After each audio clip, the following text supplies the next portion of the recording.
विषय पर चलते हैं और ध्यान देते हैं विवाह के 10 दोष।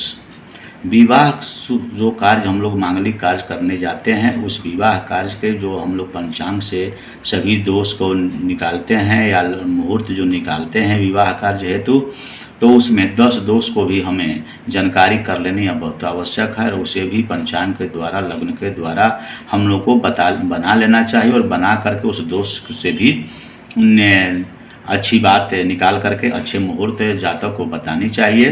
तो उस दोष के बारे में हम लोग चर्चा करते हैं। विवाह के 10 दोष होते हैं, जो लता दोष, पात दोष, युति दोष, वेद दोष, मित्र दोष, बाण दोष, एकार्गल दोष, उपग्रह दोष, क्रांति साम्य दोष, दग्धा दोष। ये 10 दोष होते हैं। 10 दोष को हम लोग बारी बारी से चर्चा करते हैं। तो उस चर्चा में हम लोग देखें पहले लता दोष। लता दोष क्या है, लता दोष कैसे विवाह कार्य में वर्जित क्यों माना गया है, उसके लिए एक सारणी है जो सारणी में हम लोग देख सकते हैं। लता दोष में बताया गया है, देखिए एक चार्ट बना दिया हूँ मैं, ग्रह, नक्षत्र और फल। लता दोष में यदि सूर्य जिस नक्षत्र में है उस नक्षत्र से आगे 12वें नक्षत्र जो है धन नाशक कहा गया है, यह लता दोष में वर्जित माना गया है। चंद्र जिस नक्षत्र में हो उस नक्षत्र से आगे 22वें नक्षत्र जो भी पड़े वह जो है वो भयदायक फल देता है, उसे नहीं कर वह योग को वर्जित कर देना चाहिए। मंगल ग्रह जिस नक्षत्र में हो उस नक्षत्र से तीसरे नक्षत्र जो हो नक्षत्र आता है वह मृत्यु कारक होता है। बुध जिस नक्षत्र में हो उस नक्षत्र से 7वें नक्षत्र जो है बंधु नाशक होता है। गुरु जिस नक्षत्र में हो उस नक्षत्र से 6वें नक्षत्र जो होता है भयदायक होता है। शुक्र जिस नक्षत्र में हो उस नक्षत्र से आगे 5वां नक्षत्र जो होता है कार्य नाशक होता है।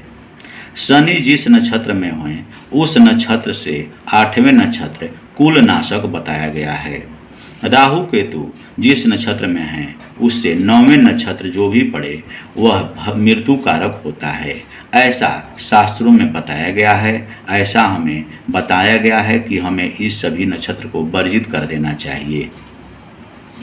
आगे उसी प्रकार पात दोष के बारे में हम लोग चर्चा करते हैं। पात दोष जो है वह हर्षल जोग, जितने भी जोग होते हैं उस जोग में हर्षल, साध्य, शूल, गंड, वैघृति जोग और व्यतिपात जोग, इन सभी जोगों को के अंत में जिस नक्षत्र का आना होता है, जो नक्षत्र आता है, इन सभी जोगों में जो नक्षत्र अंतिम में आता है उसे पाप दोष लगता है। वह पाप दोष उस नक्षत्र को कहते हैं, इसे भी वर्जित रखा गया है। युति दोष जो है विवाह के समय विवाह के नक्षत्र में जो कोई भी हो, चाहे कोई भी नक्षत्र हो, वह है यदि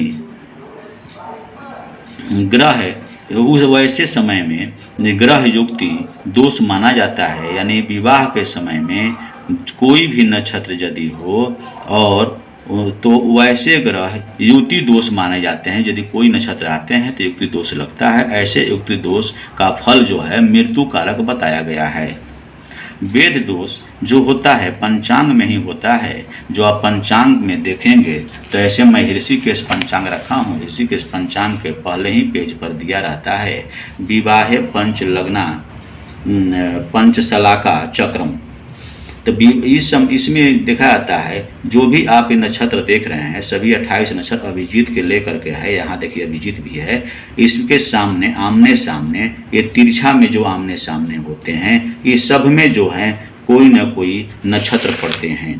तो ये नक्षत्र जो है वेद दोष कहलाता है, जो पंचशलाका में दिया हुआ रहता है। यदि विवाह के नक्षत्र के आमने सामने वाले नक्षत्र में कोई ग्रह हो तो वेद दोष लगता है। आगे चलते हैं या मित्र दोष। या मित्र दोष जो है विवाह के समय लग्न या सप्तम में कोई ग्रह हो, जिस समय हम दिन रख रहे हैं, दिन को सुनिश्चित कर रहे हैं, उस समय वो विवाह के समय में यदि लग्न या सप्तम में कोई ग्रह हो तो यह मित्र दोष माना जाता है। आगे देखें बाण दोष। बाण दोष में 5 तरह के बाण होते हैं, जिसमें से जब किसी राशि में सूर्य का भुक्तांश 1, 10 और 19वां तथा 28वां हो, भुक्तांश जो है 1, 10, 19 और 28 हो, तो मृत्यु बाण दोष होता है। यह विवाह कार्य में वर्जित रखा गया है। इसे मृत्यु बाण दोष को बहुत ही अशुभ बताया गया है। जहाँ पर 5 दोष होते हैं, बाण होते हैं, इसमें मैं एक बात पहले ही वीडियो में, पहले मृत्यु बाण क्या है उसमें मैं एक वीडियो डाला हूँ। उस वीडियो को आप देखेंगे तो 5 दोष के बारे में पूरी विस्तृत तरह से बताया गया है। उसको आप देख करके जान सकते हैं। यहाँ पर मैं मृत्यु बाण दोष जो है उसमें वर्जित रखा गया है, इसलिए मृत्यु दोष बाण दोष को ही चर्चा में कर रहा हूं। आगे देखते हैं एकार्गल दोष। एकार्गल दोष जो है वह विवाह के दिन विषकुंभ, वर्ज, परिध, शूल, अतिगंड, वैघृति, व्याघात, व्यतिपात योग जो है वह सूर्य से चंद्र विषम नक्षत्र में हो, यह जोग हो। माने ये सारे जोग जो बताए गए वह अतिगंड, वैघृति, व्याघात, व्यतिपात ये सब जोग हो, और सूर्य जो है सूर्य नक्षत्र से चंद्र विषम नक्षत्र में हो तो एकार्गल दोष लगता है। तो इस प्रकार हम लोग एकार्गल दोष के बारे में समझ गए। अब चलते हैं उपग्रह दोष। सूर्य नक्षत्र से चंद्रमा विवाह के दिन 5, 7, 8, 10, 14, 15, 18, 19, 21, 22, 23, 24 और 25वें नक्षत्र में हो तो उपग्रह दोष लगता है। आगे देखते हैं क्रांति साम्य दोष। क्रांति साम्य दोष जो है जब मेष सिंह, वृष मकर, मिथुन धनु, कर्क वृश्चिक, कन्या मीन या तुला कुंभ इन दोनों राशियों में से एक पर सूर्य दूसरे पर चंद्रमा हो तो क्रांति दोष योग होता है।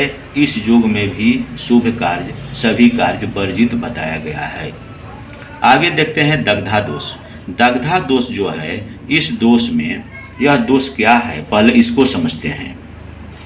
दग्धा तिथि दोष कहलाता है। सूर्य जब धनु, मीन, वृष, कुंभ, मेष, कर्क, मिथुन, ऐसे समझें, सूर्य जब धनु, मीन, वृष, कुंभ, मेष, कर्क, मिथुन, कन्या, सिंह, वृश्चिक, तुला, मकर इन दोनों राशियों में से किसी भी राशि में सूर्य हो तो 2, 4, 6, 8, 10, 12 तिथियां जो हैं वह दग्धा तिथि मानी जाती है। यह शुभ कार्य के लिए वर्जित है। हम लोगों ने आज जो सीखा विवाह के 10 दोष, विवाह के बहुत जो प्रक्रियाएं हैं, जो नियम हैं, उसके बारे में एक वीडियो में, बहुत लंबी वीडियो करीब 30-40 मिनट का हो जाएगा, इसलिए हमने थोड़े थोड़े अंशों में कर करके, थोड़े थोड़े पार्ट में कर करके हम आप लोगों के सामने रखने का प्रयास किया है, ताकि आप लोग को रुचि बढ़े और धीरे धीरे सीखेंगे तो आप समझ भी पाएंगे और दूसरे को भी समझा पाएंगे। इसलिए आज हम लोगों ने विवाह के 10 दोष क्या होते हैं, इसे वर्जित रखना चाहिए, नहीं रखना चाहिए, इस पर हम लोगों ने चर्चा किया। आगे पुनः दूसरा वीडियो हम लोग सीखेंगे। अन्य बात, तब तक के लिए धन्यवाद।